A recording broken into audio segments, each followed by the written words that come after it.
I thought I was normal. I really, really did. But all it takes is 10 minutes on Star Wars Twitter and you realize that, well, you're not that normal. The other day I encountered I encountered two people that said that even the way I watch Star Wars isn't normal. So today I thought I would take the opportunity to explain to you my Star Wars watch order and why I think it's a great way for longtime fans to come back to the saga in a new way, and maybe for some new fans to experience the saga for their first time. First off, traditionally there are a few ways that people like to watch the Star Wars movies. The first way is the chronological order. If you need a visual, here you go. This way is super accessible and really easy to understand narratively. It's super straightforward. You just watch them 1 through 9. That's it. It's also easy to go back and plug in new material into the universe. You could plug in the Clone Wars, you could plug in Rogue One and Solo and Rebels, and it still makes sense. However, even this way isn't without its faults. There's a very clear divide in production value. The prequels still hold up okay. Then you jump to Rogue One, which was made just a few years ago and it looks really, really good. And then you jump down to the original trilogy, which are great movies, but limited by their time. And then you jump into the sequel trilogy, which has some of the best production value of any Star Wars movie. These problems, however, are no match for the other traditional order, the release order. Also, very straightforward and simple. Here's your visual.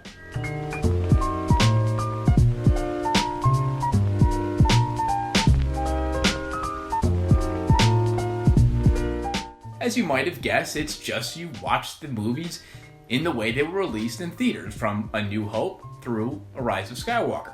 This is another great way to get into Star Wars if you're a new fan, because you experience the movies building off of each other. They just keep getting better and better and better and better. However, it's a little bit tough to understand narratively, and the finales of each trilogy don't really feel like a true end, especially Return of the Jedi. Now, if you're super edgy, you can try the third most popular way to watch these movies, the machete order.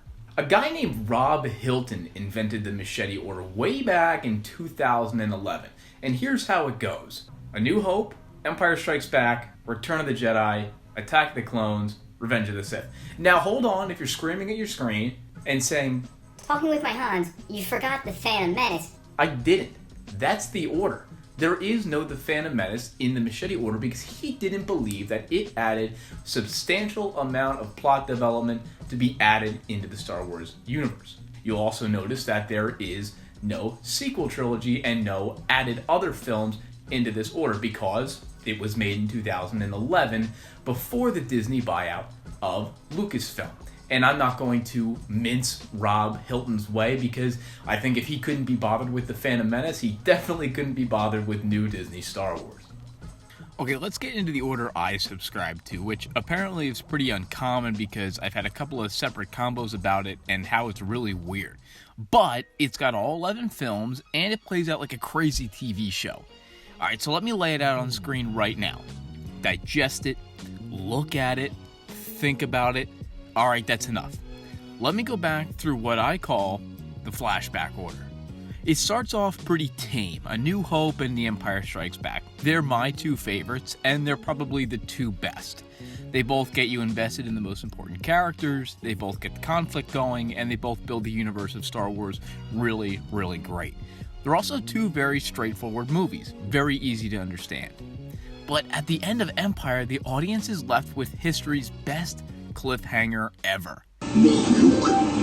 I am your father. No!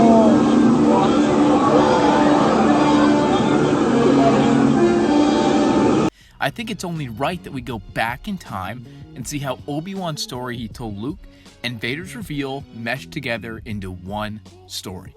So as you might have guessed, the next three movies we watch in the flashback order are the prequels. This is also the main namesake of the flashback order because we flash back to an earlier time to get the background of the who and what set up the first two movies.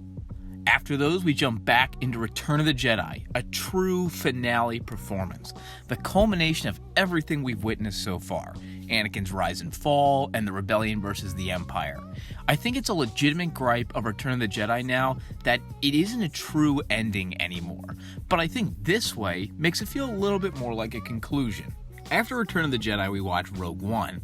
Narratively speaking, this isn't a great place to put Rogue One because it takes place before the first movie in the order. But I don't think anyone can truly appreciate Rogue One without knowing the great stakes of the original trilogy and the characters of the prequel trilogy. Also, Rogue One's main characters never appear in the original 3 movies, so showing it first wouldn't make much sense because the stakes aren't clear and the characters only make a lasting impact through indirect mentioning. Rogue One, in the flashback order, serves as sort of a placeholder until The Force Awakens. Because there was such a long wait time between Star Wars movies in real life before The Force Awakens, I put Rogue One after Return of the Jedi to build some breathing room between the two. Part of what made The Force Awakens really special for me was waiting so long to jump back into the Star Wars saga and seeing all the callbacks and great action that Star Wars is known for. But we aren't done with the flashbacks just yet in the flashback order.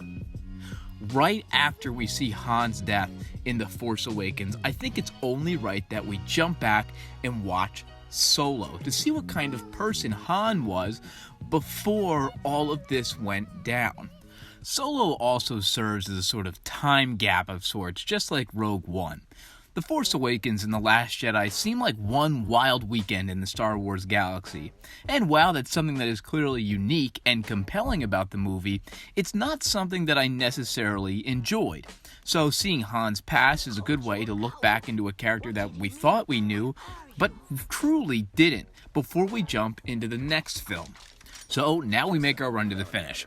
The Last Jedi and then The Rise of Skywalker to round out the flashback order. We see the lowest point of the Resistance, and then we see its triumphant finish and the rounding out of the Skywalker saga. So what does this order do that the other orders don't do? Well, it's not simple, that's for sure. And it's not an easy watch through with zero total explanation. And it doesn't entirely subscribe to the principle that the films get better in production value as you continue to watch. It also isn't the most time-conservative watch order. But I do think the flashback order is a fun new way to watch because it plays like a serial television series, one of the guiding principles George Lucas wanted in Star Wars. I also think that with just a little bit of pretense, you could introduce Star Wars to someone with this order. The flashback order gives the finales of each trilogy a true finale feeling. For example, Return of the Jedi isn't weirdly smashed into the first third of the order. You could swap Rogue One and Solo out if you really wanted, but I also feel like this order rings true to the purpose of those movies because they were meant as extra material and not must-watch additions to the saga. Most importantly, I think this way adds a certain amount of emotional gravity to the saga. After the tragedy of the prequel trilogy, you watch to see if Anakin can be redeemed for his wrongdoings. After Han dies, you jump back and remember what kind of human being he was in his early years. And at the end of it all, you still witness the triumphant defeat of Darth Sidious. Let me know your favorite Skywalker Saga watch order in the comments below. And until next time, I'll see you guys later.